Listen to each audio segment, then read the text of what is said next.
m'appelle Marie, j'ai 23 ans, ça fait un peu plus d'1 an et demi que je suis aujourd'hui chez Beauté Privée en tant que business développeur, donc pour la partie spa et institut.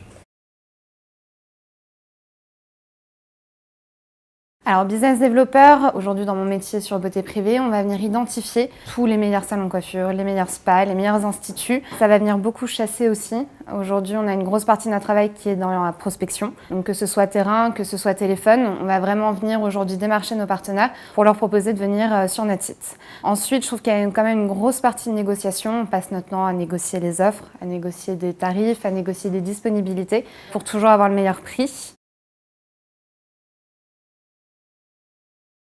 Déjà, je trouve qu'une start-up, on a une meilleure communication, que ce soit entre les équipes, entre les pôles. Au final, Beauté Privée, aujourd'hui, c'est plus une grosse famille. Tout le monde se connaît, ça fluidifie aussi le process, dans le sens où tout va plus vite. On demande quelque chose à quelqu'un, on n'a pas besoin d'envoyer des mails, on n'a pas besoin de passer par des outils, c'est vraiment beaucoup plus rapide. Après, dans le secteur de la beauté, bon, on est 90% de filles, hein, ça c'est pas un secret. C'est vraiment une très bonne communication, tout le monde s'entend très bien. Ça nous permet vraiment d'avoir une cohésion d'équipe, de soutenir, de pouvoir échanger sur des problématiques qui ne nous concernent pas. Donc du coup, d'avoir vraiment des regards extérieurs par rapport à des métiers sur lesquels on n'est pas forcément habilité. Alors un sales aujourd'hui va vendre un produit à des clients directement. Nous aujourd'hui en tant que business developer, on ne vend rien. On va sans cesse en fait venir explorer de nouvelles possibilités. On va vraiment écouter le marché pour essayer de trouver avec nos partenaires la meilleure offre au meilleur prix à la meilleure période. Finalement, je trouve qu'il y a un côté un peu plus stratégique et un peu plus humain dans le sens où aujourd'hui ça ne se termine pas après une vente. On a vraiment tout un après de gestion de partenariat, que ce soit pour les chouchouter, pour programmer les ventes au futur, pour faire vraiment finalement un état des comptes aussi post-vente. Grosse différence avec les sales. Après, en tant que commercial, c'est vrai que ça se rapproche quand même un peu plus.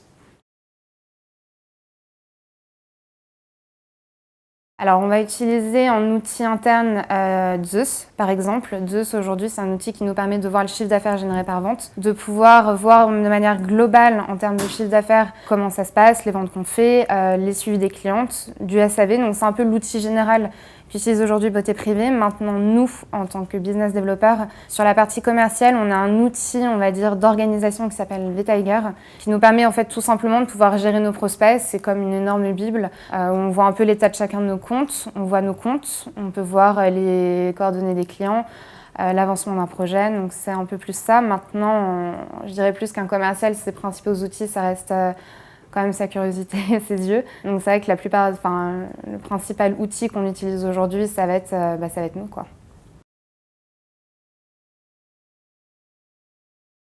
90% du travail de business developer, ça reste l'écoute. Donc il faut vraiment avoir un sens aigu d'écoute. Que ce soit envers un partenaire, on doit savoir qui on a en face de nous pour lui proposer la meilleure solution, pouvoir identifier ses problématiques. Mais ça va être aussi une écoute du marché. Aujourd'hui, on essaie sans cesse de faire évoluer notre business, donc de savoir ce qui arrive, ce qui sort, ce qu'on doit proposer. On est vraiment un outil, on va dire, de précurseur de tendance sur l'univers beauté, donc on doit vraiment être à l'affût de tout ce qui arrive. Donc c'est vraiment un gros travail de veille, d'écoute. On doit finalement être une grosse éponge qui absorbe tout ce qu'on voit, tout ce qu'on écoute. Ensuite, je dirais aussi la négociation. Il faut vraiment être force de proposition. On passe notre journée à négocier au final. Des horaires, des prix, des commissions. Et ça reste aussi beaucoup d'organisation. Que ce soit gérer les relances, gérer les briefs, gérer tout ce qui va être les rappels. Il faut vraiment avoir un outil d'organisation qui soit optimal. Le but étant d'anticiper au mieux, en tout cas, notre année.